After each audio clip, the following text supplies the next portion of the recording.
안녕하십니까. 공공보건의료 협력체계 구축사업 발표를 맡은 전북대학교 병원 공공보건의료사업실 소속 이찬혁입니다. 크게 4가지에 대해 설명드리겠습니다.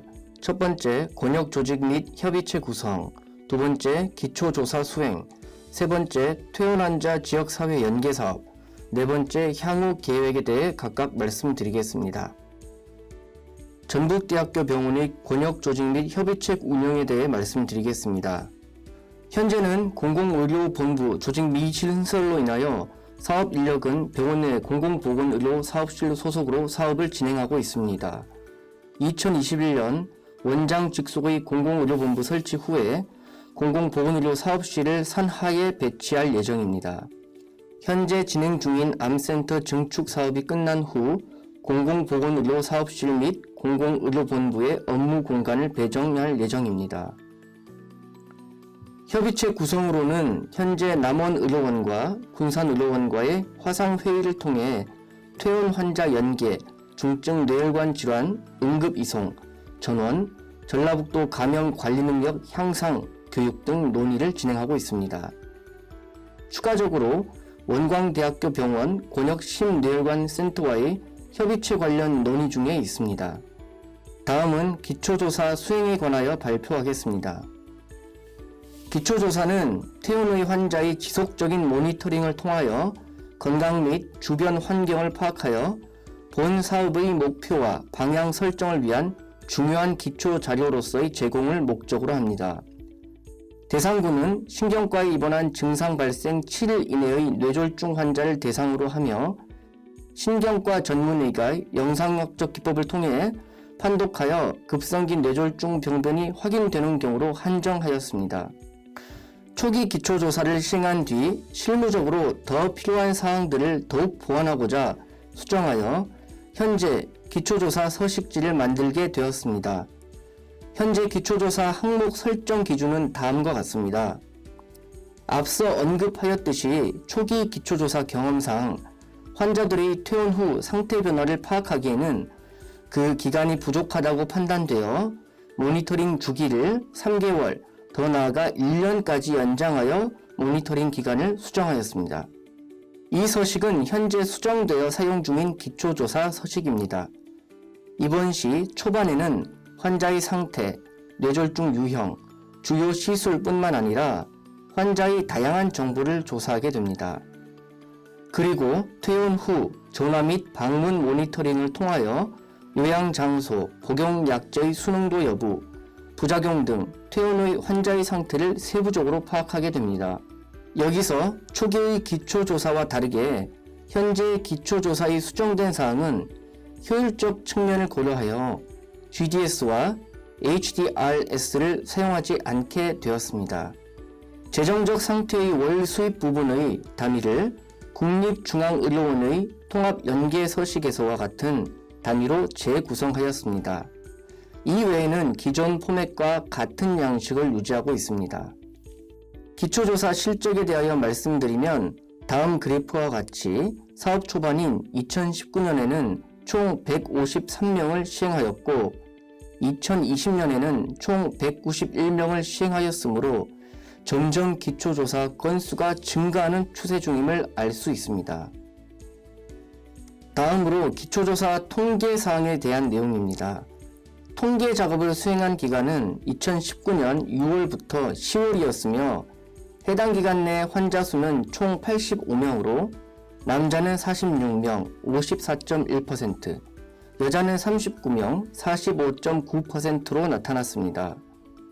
환자 연령은 33세에서 88세가 해당되었으며 아래에 보시는 분포도와 같이 다양한 연령층이 확인됨을 알 수 있었습니다.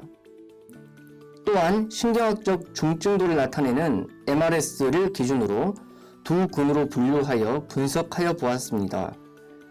MRS 0에서 3점을 환자의 상태가 좋음으로 보고 4에서 6점을 나쁨으로 구분하였을 때 좋음의 경우 퇴원 시 집으로 돌아가는 경우가 많았으며 퇴원 후 복약 수능도도 더 좋았습니다. 또한 퇴원 후 사고가 발생하는 경우 낙상의 비율이 높아 낙상에 대하여 특히 주의해야 함을 알 수 있었습니다. 다음으로 퇴원 환자 지역사회 연계 사업에 대해 말씀드리겠습니다. 저희 전북대 병원은 뇌졸중 환자가 입원하면 3일 이내에 아래와 같이 3가지 문항을 통해 환자를 선별하게 됩니다. 즉, 퇴원 후 관리가 필요한 환자를 스크리닝하는 개념입니다. 먼저 MRS라고 하는 뇌졸중 중증도 평가 기준이 2점 이상인가, 그리고 치료를 도울 주변에 인물이 있는가, 다음으로는 경제적인 어려움이 있는가를 확인합니다. 여기에 하나라도 해당되면 케어플랜 서비스의 대상이 됩니다. 케어플랜 대상에 해당과 동시에 환자와 보호자가 서비스 혜택에 동의하면 다음 단계로 넘어갑니다. 여기서는 케어플랜 전담팀에 정식으로 의뢰되어 초기평가 기록지를 통해 환자와 이를 둘러싼 세부적인 환경에 대해 확인합니다. 세부적인 내용은 다음과 같습니다. 기본적인 환자의 인적 정보 이외에 환자의 정신 심리적 상태, 경제력, 환자의 신체적 상태, 주변 가족의 현황 및 관계, 사회적 지원 등을 문의합니다. 위에서 작성된 초기평가 기록지를 토대로 환자 및 보호자에게 도움이 될 만한 사항을 심층적으로 확인합니다. 또한 상담 중 필요하다고 생각되는 사항은 관련된 협력팀과 연계하고 있습니다. 즉, 입원 중 간병이나 경제적 어려움이 있으면 병원에 설치된 공공보건의료 사회사업실과의 협력을 통하여 도움을 드리고 있습니다. 또한 퇴원 후 연계될 병원 선정 등의 어려움이 있으면 진료협력실로, 퇴원 후 주거, 생활 등의 문제가 있으면 케어플랜 내 전담 사회복지사가 적극적으로 개입합니다. 이와 같이 환자의 문제를 해결해 나가며 퇴원 후 계획이 수립되면 이를 토대로 퇴원 전 환자를 재평가하고 인계받을 병원 그리고 지자체 등과 공유할 연계 서식을 완성합니다. 이는 전북대 병원의 전산 시스템에 직접 입력됩니다.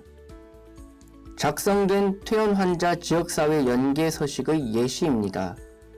기초평가와 심층 상담을 통해 작성된 내용과 발견된 문제점에 대한 해결 현황, 환자에게 중점을 두어서 관리해야 할 사항 등을 꼼꼼하게 기록합니다.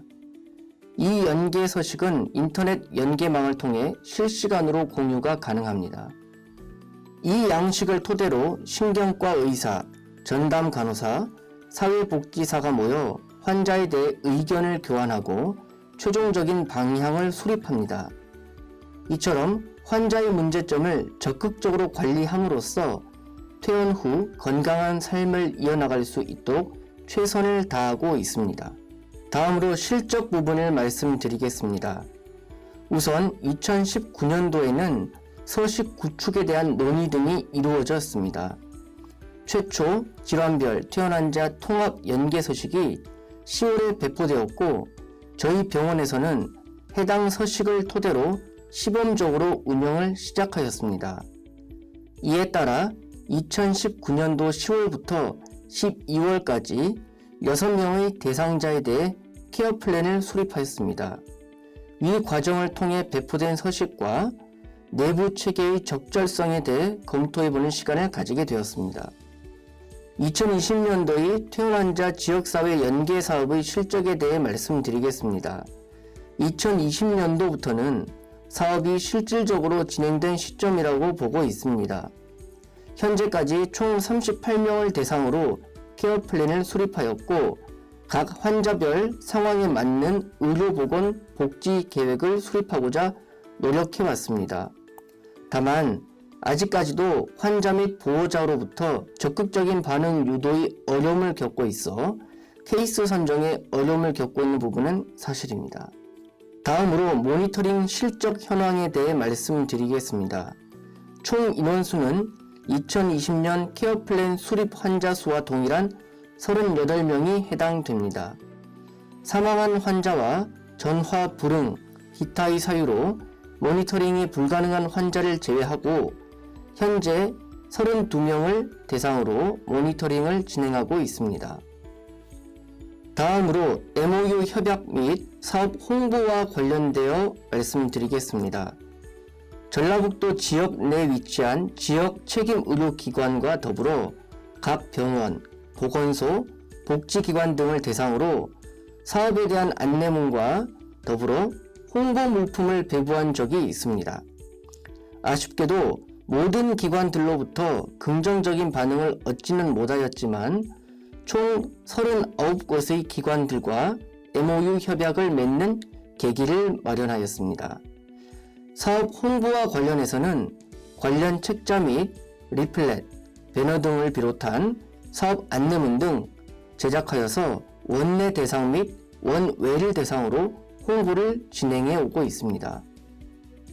마지막으로 향후 계획에 대해 말씀드리겠습니다.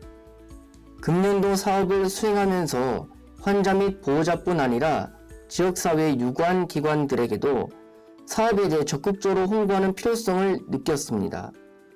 특히 서비스 연계 체계의 중점이 되는 지역 의료기관과 복지시설, 보건소와 함께 긴밀한 체계 구축이 매우 중요한 부분이라고 생각됩니다. 이에 따라 기존 원내 홍보를 중점으로 수행한 범위에서 근본 안내문 및 홍보물 배부를 수행한 점과 같이 권역 내 도민을 대상으로 포괄적으로 사업에 대해 홍보할 수 있는 방안을 고민해 나갈 예정이며 이는 곧 MOU 협력 체계의 구축과도 아주 밀접한 관련이 있다고 생각됩니다. 더불어 현재 원내에서 구축 중인 통합 연계 서식의 EMR 구축 또한 미비점을 개선 및 보완하여 공공의료 연계망 활용 시에 원활한 연계 체계를 마련할 수 있도록 노력해 나갈 계획입니다. 다음으로 중증 사업과 관련한 향후 계획에 대해 말씀드리겠습니다. 저희는 지역 책임 의료기관인 남원의료원과의 연계 체계를 구축하여 중증 뇌졸중 환자에 대해 본원으로 이송 문의 시에 본원 담당 의가 정보 공유 시스템을 통한 자문 가능한 시스템을 구축할 예정입니다. 사업이 안정적으로 운영되면 중증 환자는 전북대학교 병원 및 원광대학교 병원으로, 경증 환자는 가까운 지역병원으로 이송할 예정입니다. 최종적으로 지역 책임 의료기관과의 연계 라인 구축을 기점으로 주요 병원, 나아가 소방본부와 연계하여 통합 중증 이송 체계를 확립하고자 합니다. 보시는 모델은 앞서 말씀드린 향후 계획을 기반으로 구성한 협력 모델 흐름도입니다. 향후 협의 과정을 통해 수정될 수도 있으니 간단히 참고해 주시면 되겠습니다. 마지막으로 전라북도 감염관리 능력 향상 교육 사업에 대해 말씀드리겠습니다. 전라북도 내 의료기관을 대상으로 지역 의료기관에서 필요로 하는 다제내성균, 잠복결핵, 코로나, 독감 등의 교육 및 감염 환자 관리에 대한 정보를 제공하고자 합니다. 이를 위해 의료기관 간의 원활한 의견 공유를 할 수 있는 전라북도 의료기관 감염관리 체계를 구축할 예정입니다. 코로나19를 감안하여 전라북도 내 의료기관 대상으로 온라인 교육 수요를 조사하고 있습니다. 이에 따라 전라북도 감염관리 능력 향상 교육 영상을 활용한 비대면 교육으로 진행할 예정입니다. 사회적 거리두기 완화 수준을 고려하여 대면 교육 진행을 원하는 기관은 생활 방역 수칙을 준수한 대면 교육도 고려하고 있습니다. 이상입니다. 청취해 주셔서 감사합니다.